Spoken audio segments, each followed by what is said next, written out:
Shalom, salam sejahtera bagi kita semua, saudara-saudara yang dikasihi Tuhan. Sebelum kita memulai aktivitas kita, marilah kita merenungkan firman Tuhan yang menjadi kekuatan bagi kita.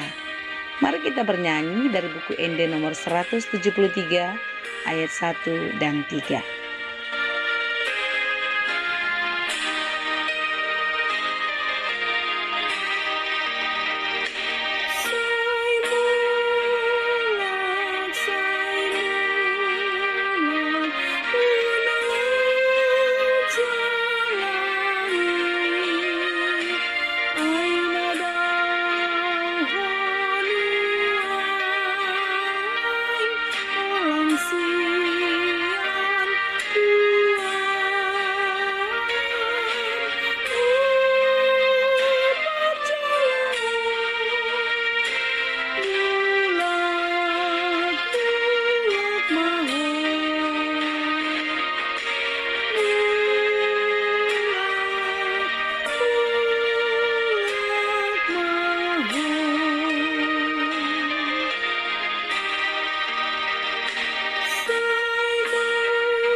Kasih karunia dan damai sejahtera dari Allah Bapa dan dari anaknya Tuhan Yesus Kristus menyertai saudara sekalian.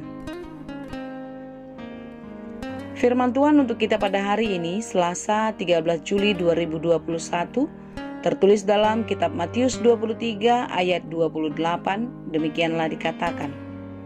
Demikian jugalah kamu, di sebelah luar kamu tampaknya benar di mata orang, tetapi di sebelah dalam kamu penuh kemunafikan dan kedurjanaan. Demikianlah firman Tuhan. Ketika Yesus mengajar dan berkhotbah, sering sekali pengajaran dan khotbahnya bertolak belakang dengan apa yang diberitakan dan diajarkan oleh ahli-ahli Taurat dan orang-orang Farisi pada waktu itu. Itulah sebabnya para ahli Taurat sangat tidak suka dengan apa yang diajarkan oleh Tuhan Yesus. Setiap para ahli Taurat dan orang Farisi mendebat Yesus, dengan tegas Yesus menjawab penuh kuasa. Apa yang dilakukan oleh ahli-ahli Taurat dan orang-orang Farisi tentu ini sangatlah mengecewakan Yesus. Yesus bahkan mengecam pengajaran para ahli Taurat dan orang-orang Farisi pada waktu itu, di mana mereka mengajar dan memakai Taurat untuk kepentingan dan keuntungan pribadi atau kelompok di rumah ibadatnya.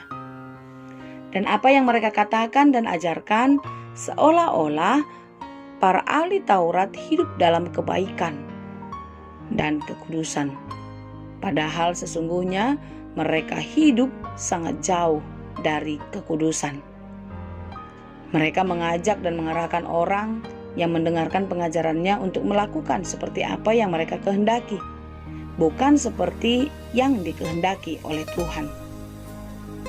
Menyesatkan walau terlihat baik dan rohani. Inilah yang sangat mengecewakan, sehingga Yesus sangat jelas mengecam perbuatan dan perilaku mereka dengan beberapa kali dalam perikop kita ini menghardik mereka dengan kata-kata, celakalah kamu. Celakalah kamu. Salah satu ayatnya terdapat pada Matius 23 ayat 15. Demikian dikatakan, celakalah kamu, hai ahli-ahli Taurat dan orang-orang Farisi. Hai kamu orang-orang munafik, sebab kamu mengarungi lautan dan menjelajah daratan untuk mentobatkan satu orang saja menjadi penganut agamamu, dan sesudah ia bertobat, kamu menjadikan dia orang neraka yang 2 kali lebih jahat daripada kamu sendiri. Sungguh mengerikan apa yang dilakukan oleh para ahli Taurat dan orang-orang Farisi, dan Yesus bisa melihat itu di dalam kehidupan mereka. Saudara yang dikasihi Tuhan, sebagai orang Kristen terkadang sadar atau tidak sadar kita bisa bersikap dan berlaku seperti ahli-ahli Taurat dan orang-orang Farisi, menyerukan firman Tuhan, tetapi kita tidak menjadi pelaku firman, mengajarkan kebenaran dan keadilan, tetapi tidak bersikap benar dan adil dalam kehidupan. Kudus secara lahiriah, tetapi hati mereka sangat serakah. Mereka kudus di hadapan manusia, tetapi hati mereka busuk, penuh intrik. Tuhan tidak suka. Demikian jugalah kamu, di sebelah luar kamu tampaknya benar di mata orang, tetapi di sebelah dalam kamu penuh kemunafikan dan kedurjanaan. Tuhan menginginkan kita jujur dalam kehidupan, tidak ada kepura-puraan, tidak menjadi munafik. Oleh karena itu, saudaraku yang dikasihi Tuhan, hiduplah apa adanya, bukan ada apanya. Termasuk dalam melakukan firman Tuhan di dalam kehidupanmu. Bagi saudara yang masih hidup dalam kepura-puraan, bertobatlah. Hiduplah rohani seperti yang dikehendaki Tuhan, bukan rohana, yakni melakukan kehendak diri sendiri. Tidak berpura-pura baik, tetapi benar-benarlah baik, karena Tuhan suka dan mencintai anak-anak yang hidup dalam kejujuran, yakni jujur melakukan kehendak-Nya setiap waktu. Tuhan memberkati. Amin. Terima kasih Tuhan untuk firman-Mu yang sudah kami dengarkan. Biarlah firman-Mu menjadi kehidupan kami. Ajar kami untuk taat melakukan firman-Mu di dalam kehidupan kami. Hidup apa adanya seturut dengan kehendak Tuhan. Buanglah dari hati dan pikiran kami keinginan untuk melakukan segala keinginan daging yang menyesatkan kehidupan kami. Tetapi biarlah segala keinginan Tuhan, kehidupan yang rohani yang kami jalani di dalam kehidupan kami, agar kami dimampukan untuk menghadapi berbagai-bagai pergumulan di dalam kehidupan kami. Dan kami bersyukur atas setiap apa yang terjadi di dalam kehidupan kami. Ajar kami Tuhan untuk memakai hidup ini hanya untuk kemuliaan Tuhan. Berkati kami dan pakailah kami untuk menjadi berkat-Mu dimanapun kami berada.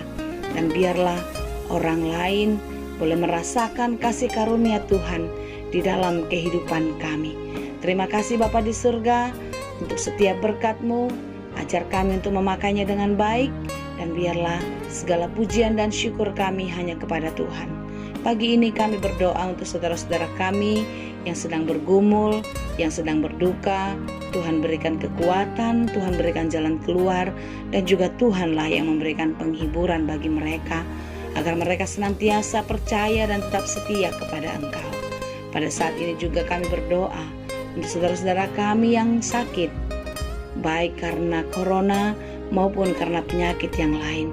Tuhan, kasihanilah mereka, berikan kekuatan, berikan semangat untuk sembuh, dan berkatilah segala obat dan makanannya.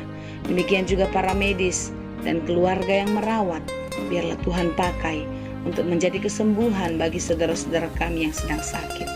Kasihanilah kami, layakkanlah kami menjadi anak-anak kesukaan di hadapan Tuhan, dan biarlah berkat-Mu selalu mengalir dalam kehidupan kami, sekarang dan untuk selamanya. Terima kasih Tuhan, hanya di dalam Yesus kami berdoa dan mengucap syukur. Anugerah Tuhan kita Yesus Kristus, kasih karunia Allah Bapa, dan persekutuan Roh Kudus, itulah kiranya yang menyertai, dan memberkati saudara sekalian. Amin.